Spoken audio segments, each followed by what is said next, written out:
Nous sommes devant la cascade de Saillant, à côté du château qui porte le même nom. Château posé sur une énorme coulée de lave d'ailleurs qui nous fait la cascade qui est derrière moi. Une coulée de lave qui a cette spécificité, c'est d'être exactement la même que celle qu'on va trouver à Saint-Flour. Avec des prismes réguliers qui sont à la base de la cascade ici, et qu'on appelle les orgues de Saint-Flour sous la ville.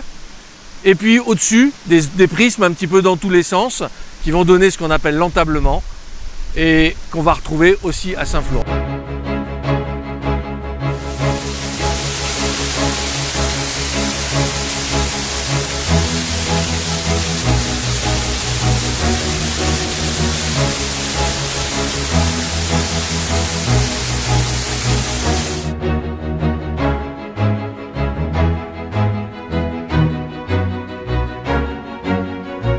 Nous sommes en face de la vallée de la Jordanne, une des vallées glaciaires qui démarre au pied du Puy-Marie qu'on voit juste là derrière moi avec la brèche de Roland. Ce Puy-Marie autrefois c'était un dôme et il est aujourd'hui en forme de pyramide, et chaque face de cette pyramide eh bien, a été taillée par les glaciers qui descendaient dans la vallée, en particulier ici donc vallée de la Jordanne.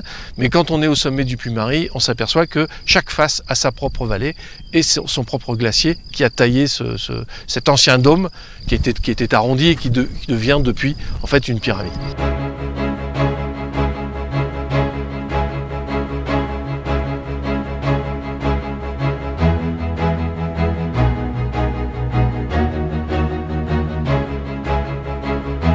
Il y a 6,4 millions d'années, quand il s'est formé, il y avait des nuées ardentes qui descendaient. Il y en a des exemples de chaque côté du Puy-Marie, sur la droite, sur la gauche. On a des dépôts de nuées ardentes qui sont des écoulements de gaz, de blocs et de cendres qui dévalaient les flancs du dôme à une vitesse d'à peu près 75 à 200 km/h. Là, vous êtes en face d'un des rares, peut-être même le seul affleurement d'une nuée ardente. Une nuée ardente, c'est le résultat de la destruction du dôme.